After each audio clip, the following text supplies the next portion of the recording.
माँ जी, ठंड बहुत बढ़ती जा रही है। बाहर ठंडी बर्फीली हवाएं चल रही हैं। एक बार को मैं तो बर्दाश्त कर लूंगी, लेकिन मेरी बेटी तनु, वो इस ठंड को बर्दाश्त नहीं कर पाएगी। अब अगर आप थोड़े पैसे दे देती तो मैं उसके लिए एक स्वेटर ले आती।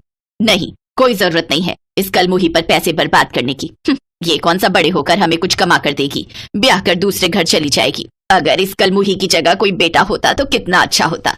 और ठंड लगने से मरती है तो मरने दे, कम से कम इस धरती का कुछ बोझ तो कम होगा। और तू मेरे साथ अस्पताल चल, रूटीन चेकअप के लिए। जी माँ जी। माँ जी को कब से मेरी इतनी परवाह होने लगी? शायद पोते के मोह में। पार्वती सपना को अपने साथ रूटीन चेकअप के बहाने अस्पताल ले जाती है और डॉक्टर से मिलकर उसके लिंग की जांच करवाती है, जहां उसे पता चलता है कि सपना इस बार भी एक लड़की को जन्म देने वाली है। ये बात पार्वती घर आकर अपने बेटे को बताती है। क्या इस बार भी लड़की? मैं क्या इन लड़कियों को ही पालता रहूंगा? अरे मुझे अपना वंश भी तो चलाना है। मैं तो तुझे कब से समझा रही हूँ, निकाल फेंक दोनों को इस घर के बाहर। अगर ये औरत इस घर में रही तो लड़कियां पैदा कर करके तेरा बोझ ही बढ़ाती रहेगी। नहीं नहीं, ऐसा मत कीजिए माँ जी। सुनिए ना, अपनी बच्ची और होने वाले बच्चे के बारे में सोचिए। इतनी ठंड में मैं कहाँ जाऊंगी? लेकिन वो दोनों उसकी एक नहीं सुनते और वो उसे घर से बाहर निकाल देते हैं। बाहर तेज बर्फीली हवाएं चल रही थी, जिससे उन्हें बहुत ठंड लग रही थी। ठंड से कांपते हुए तनु अपनी माँ से कहती है, बहुत ठंड लग रही है माँ, ये ठंड मुझसे बर्दाश्त नहीं हो रही। अब हम कहाँ जाएंगे माँ? पता नहीं बेटा, अब इतनी ठंड में हमें रहने को कहाँ छत मिलेगी। कुछ देर चलने के बाद उसे एक छोटी सी गुफा दिखती है, जिसमें वो अपनी बेटी के साथ भूखी प्यासी रात गुजारती है। अगले दिन सुबह तनु को बहुत भूख लगती है। माँ, बहुत भूख लगी है। फिर सपना पेट लेकर यहाँ से वहाँ अपनी 5 साल की बेटी के साथ सड़क पर घूमती है और सबसे भीख मांगती है, लेकिन कोई उसे 1 रुपया ही देता तो कोई बिना कुछ दिए ही चला जाता। फिर उसे पता चला कि मंदिर के बाहर कोई बड़े सेठ आए हैं जो भिखारियों में कंबल और रुपए दान कर रहे हैं, साथ ही भंडारा भी करवा रहे हैं। सपना वहाँ चली जाती है, जहाँ वो दोनों पेट भरकर भंडारा खाती हैं। फिर उन्हें एक गर्म कंबल और साथ में 2000 रुपए भी मिल जाते हैं। वापस आकर सबसे पहले सपना रहने के लिए कड़कड़ाती ठंड में घास की झोपड़ी बनाती है। फिर जंगल से लकड़ियां लाती है और मिट्टी का चूल्हा बनाकर उसमें आग जलाकर अपनी बेटी के साथ रहने लगती है। अब मुझे इन पैसों से कोई काम शुरू करना होगा जिससे कुछ आमदनी हो सके। तभी तनु अपनी माँ से कहती है, माँ, तुम हर साल मुझे ठंड में गुलाब जामुन बनाकर देती थी ना, आज भी बना दो ना मेरे लिए। मेरे पास सामान नहीं है बेटी, मैं तेरे लिए बाजार से 2 गुलाब जामुन खरीद कर ले आती हूँ। नहीं माँ, जो स्वाद आपके हाथों के गुलाब जामुन में है वो तो बड़ी दुकान के गुलाब जामुन में भी नहीं है।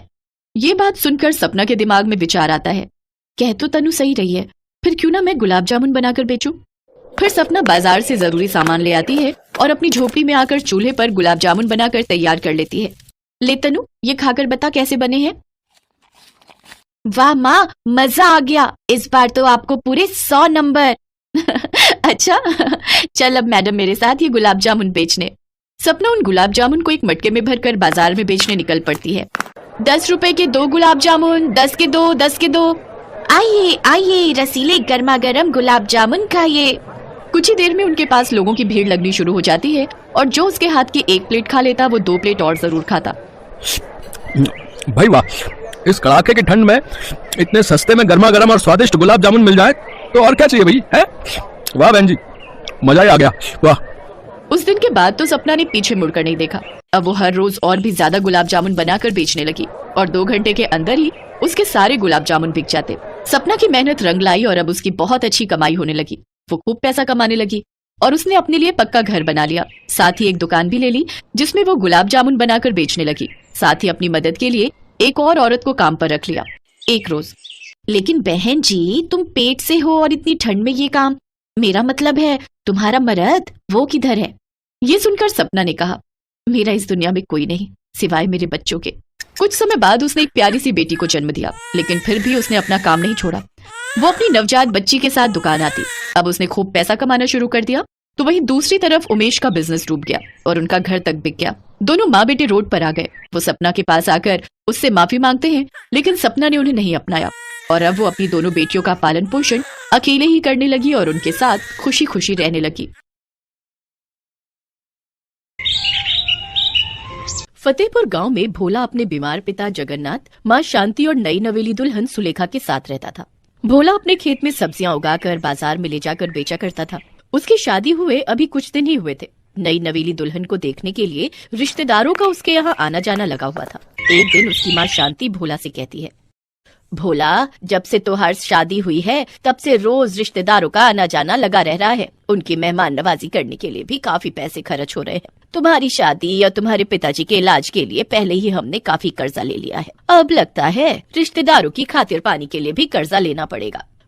हाँ, बात तो तुम्हारी सही है माँ। सब्जियां बेचकर जो भी कमाई होती है वो तो सारी घर खर्च में ही निकल जाती है। ऐसे में कर्जा भर पाना तो मुश्किल हो रहा है। वैसे आपकी बहू गाजर का हलवा बहुत ही स्वादिष्ट बनाती है। एक बार उसके हाथ का गाजर का हलवा खाओगी तो अपनी उंगलियां चाटती रह जाओगी। हाँ, मैं तुझसे खर्चे की बात कर रही हूँ और तू गाजर का हलवा खाने की बात कर रहा है। तू कहना क्या चाहता है? मेरे तो कुछ पल्ले नहीं पड़ रहा।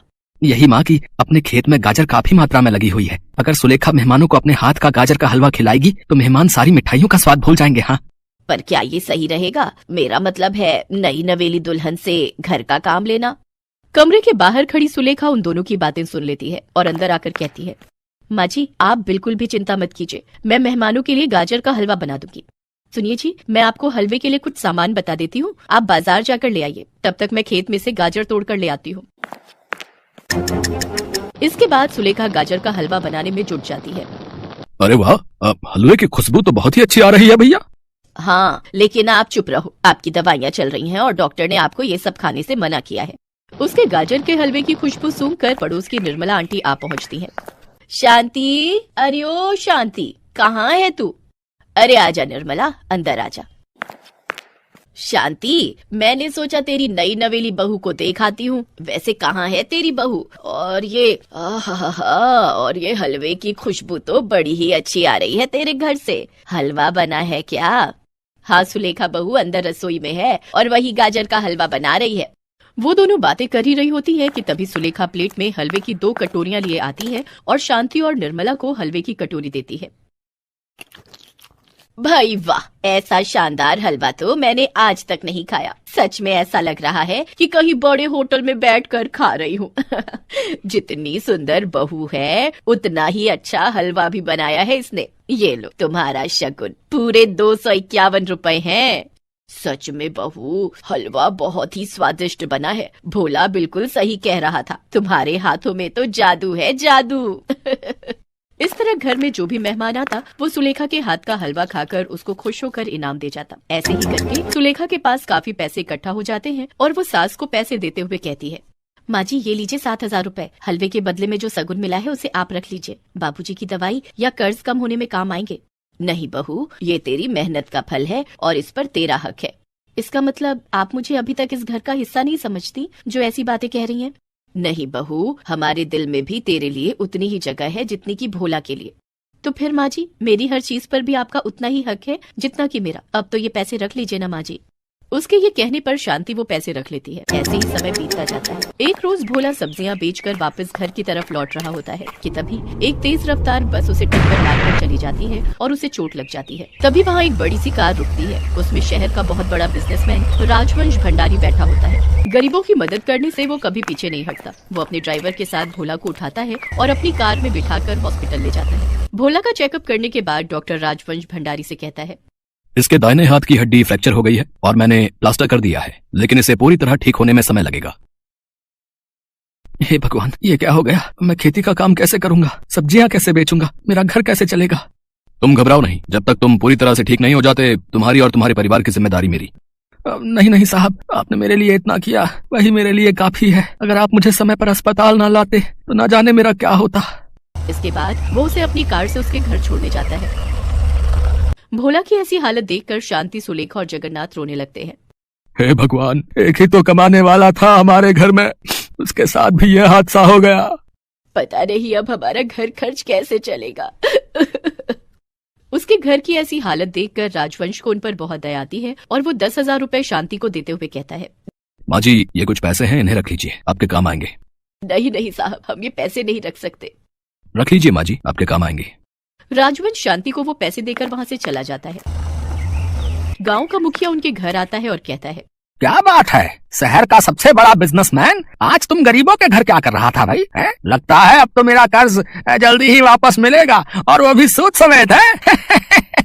वो भला आदमी भोला को अस्पताल लेकर गया था और अब उसे घर छोड़ने आया था।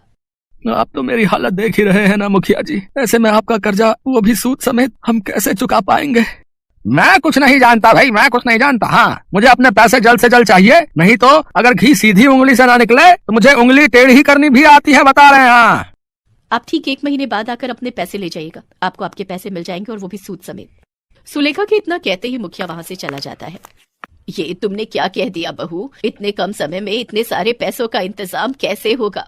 आप चिंता मत कीजिए माँ जी, मैं सब ठीक कर दूं। अपने खेत में लगी गाजर से हलवा बनाकर मैं गांव-गांव जाकर बेचूंगी और मुझे उम्मीद है कि मुझे उससे अच्छी खासी आमदनी हो जाएगी। फिलहाल मुझे हलवे के लिए राजवंश भाई साहब जो पैसे देकर गए हैं उसमें से कुछ पैसे दे दीजिए, जिससे कि मैं हलवे का सामान ला पाऊँ। लेकिन बहू, तू हलवा बेचेगी कैसे? हमारे पास ना तो कोई ठेला, न दुकान और ना ही हलवे के लिए बड़े बर्तन। बहू, तुम इतनी ठंड में अकेले बाहर जाकर हलवा कैसे बेचोगी? आप सब मेरी चिंता मत कीजिए, इस वक्त मुझे बस आप लोगों के साथ की जरूरत है, बाकी मैं सब संभाल लूंगी। पर इतनी ठंड और कोहरे से तुम कैसे? नहीं नहीं, मेरा मन नहीं मानता। जब सिर पर जिम्मेदारियां पड़ती हैं ना, तो क्या ठंड और क्या गर्मी। और अब आपके साथ साथ ये घर और इस घर की जिम्मेदारियां मेरी भी हैं। बहू, हम तो तुझे पाकर धन्य हो गए। मुझे तो बस आप लोगों का आशीर्वाद चाहिए माँ जी। ऊपर वाले ने चाहा तो आपकी बहू 1 महीने के अंदर सारा कर्जा चुका देगी। हमारा आशीर्वाद हमेशा तुम्हारे साथ रहेगा बहू। इसके बाद शांति कुछ पैसे सुलेखा को देती है, जिससे सुलेखा बाजार जाकर हलवा बनाने का सामान और एक मटका खरीद लाती है। उधर शांति भी खेत से ढेर सारी गाजर तोड़कर ले आती है। अगले दिन सवेरे जल्दी उठकर सुलेखा ढेर सारा गाजर का हलवा बनाती है और उसे मटके में भरकर अपने सिर पर उठाकर बेचने के लिए गाँव-गाँव निकल पड़ती है। हलवा ले लो हलवा, गाजर का गरम गरम हलवा, शुद्ध देशी घी, मावों और खोए से बना हलवा, एक बार खाओगे बार बार आओगे। सुलेखा के हलवे की खुशबू से लोग झट से उसका हलवा चखने के लिए दौड़े चले आते। 1 प्लेट लगा दो बहन। हाँ हाँ, अभी लो। वाह वाह वाह, कितना स्वादिष्ट हलवा है। आज माँ के हाथों के हलवे की याद आ गई। ये लो पूरे 100 रुपए। लेकिन हलवा तो 40 रुपए का है साहब। बहन जी, इस स्वादिष्ट हलवे के लिए तो 100 रुपए भी कम है। अगर यही हलवा मैं किसी रेस्टोरेंट में बैठकर खाता तो उसके 300 या 400 रुपए देने पड़ जाते मुझे। रखो रखो, ये तुम्हारी मेहनत के हैं, रखो। आपका बहुत बहुत शुक्रिया साहब। धीरे धीरे और भी ग्राहक सुलेखा का गाजर का हलवा खाने लगे। कुछ ही दिनों में वो मटका गाजर हलवा वाली के नाम से मशहूर हो गई। सुबह से शाम तक उसका सारा हलवा खत्म हो जाता, लेकिन ग्राहकों की भीड़ कम होने का नाम नहीं लेती। उसने महीने के अंत तक अच्छे खासे पैसे इकट्ठे कर लिए थे। माँ जी, मुखिया कल आता ही होगा। ये उसके कर्ज के पैसे हैं और ये उसका मोल, उसको दे देना। जीती रहो बहू, भगवान तुम्हारे काम में खूब बरकत दे और तुझे सदा खुश रखे। 1 महीना पूरा हो गया था। अब भोला भी पूरी तरह ठीक हो गया था। सुलेखा, अब मैं पूरी तरह ठीक हो गया हूँ। अब तुम्हें गाँव-गाँव जाकर हलवा बेचने की जरूरत नहीं पड़ेगी। लेकिन अगर हम दोनों मिलकर घर चलाएंगे तो घर में कभी पैसों की कमी नहीं होगी। ठीक है, जैसा तुम्हें ठीक लगे। इसके बाद दोनों मिलकर एक एक ठेला खरीद लेते हैं। जहाँ एक तरफ ठेले पर भोला अपने खेत की सब्जियां बेचता, वहीं उसके बगल में सुलेखा मटके वाला गाजर का हलवा नाम से अपना ठेला लगाकर हलवा बेचती। अब उनके पैसों की कमी दूर हो चुकी थी और वो दोनों खुशी खुशी मिलकर साथ साथ अपना काम करते।